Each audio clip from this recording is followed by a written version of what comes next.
Hello, my loves. I just want to come on here real quick just to talk about sexual purity, single edition, because I don't know, I've been seeing it on and off on my For You page on TikTok about the conversation on saving yourself until marriage.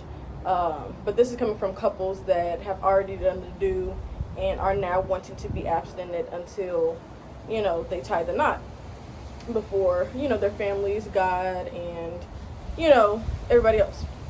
Well, I'm going to come from a single standpoint, and I'm going to just be transparent about what I feel about it. Now, I will say, I do feel as though in order to remain pure, there are actually three ways that I feel like can help with remaining pure during your singleness season. The first way would definitely be to guard your eyes.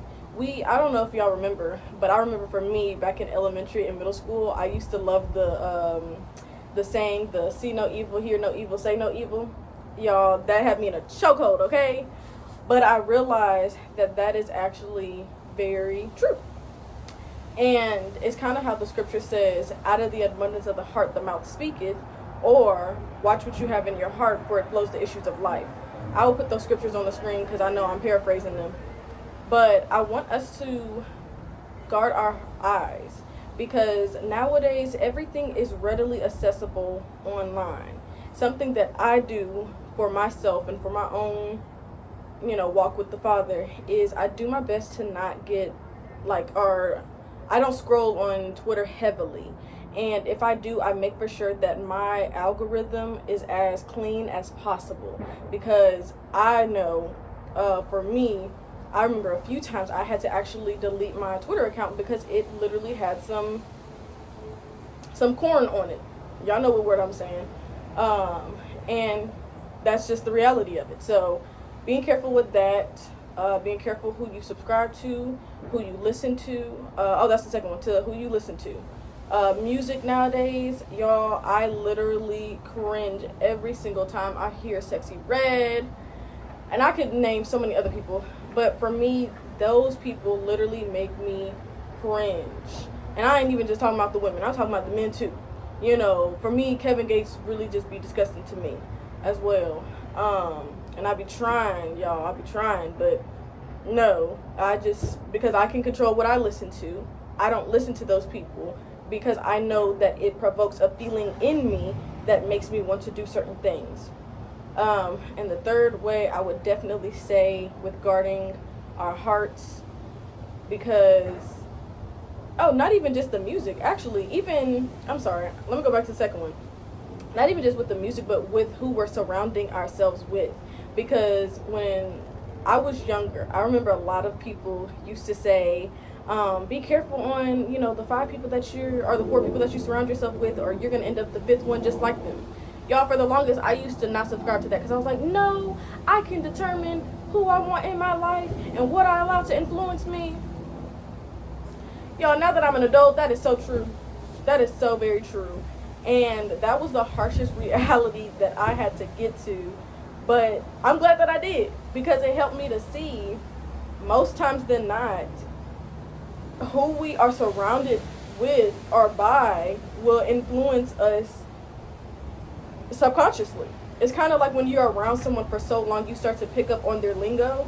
It's literally just like that. You'll pick up on certain characteristics. You'll pick up on certain things that they do, and you will end up, or if you're not careful, you will become them. Like the scripture says about, how does it say it? Corrupt morals. What is it?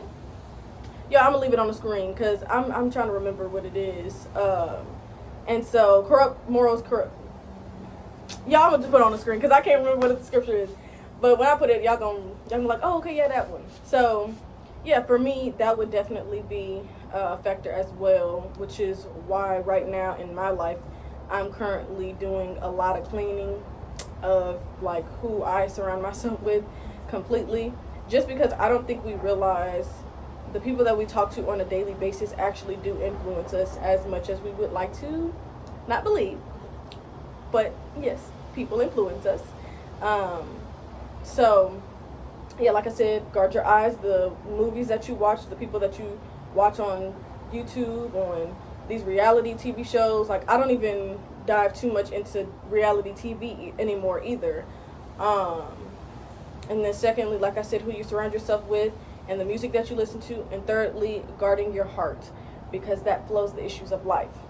And I say that because if you look at the meaning of heart in Hebrew, it literally means mind. So your heart and your mind are literally one. So that means your mind, your will, and your emotions.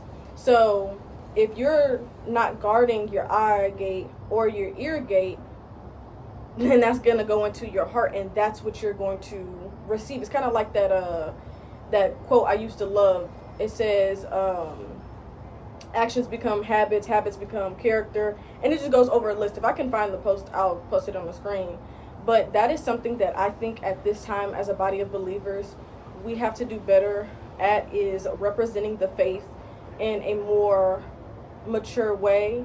Because if you look at the word perfect, and this is what I was sharing with my homegirl just last week on our walk, but I was sharing with her how the meaning of perfect, because everybody likes to say nobody's perfect, nobody, can do it all. Okay, but if you look at the biblical definition of the word perfect, it means mature, complete, or whole. So yes, if you want to be, or if you're striving to be whole in the Creator, in Jesus Christ, then you will make for sure that the way that you're living your life is an example of what that looks like. And so for me, I'm just like at the point of just being tired of people, breezing over these conversations and not really doing their best to, how do I word it? They're not doing their best to actually strive for greater, because the Father says, "Be ye holy, for I am holy." So holy meaning set apart. So there has to be a way for people to be able to see you are living a pure life before, not even just before God, before others, but also before God. Because that is the ultimate standard that we should have as believers, is His standard that He has for us.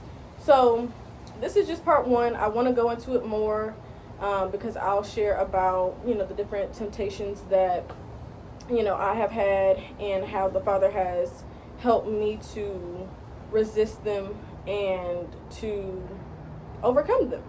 Because this is all about transparency. Like, we about to get really real, like I told y'all. So I'm really excited, and thank y'all so much for listening. Thank y'all for holding space for me, for being here. And if this video helped you in any way, make for sure that you like, that you comment, that you share it with a friend, and that you, I don't know if I said subscribe, but definitely make sure you subscribe, because this is a channel where we're going to be growing to become the healthiest versions of ourselves, the way the Father has called us to. And so I just love y'all so much. And if you have any topic requests, please leave them down below. And we're going to talk more. I'll see y'all in my next video. Bye!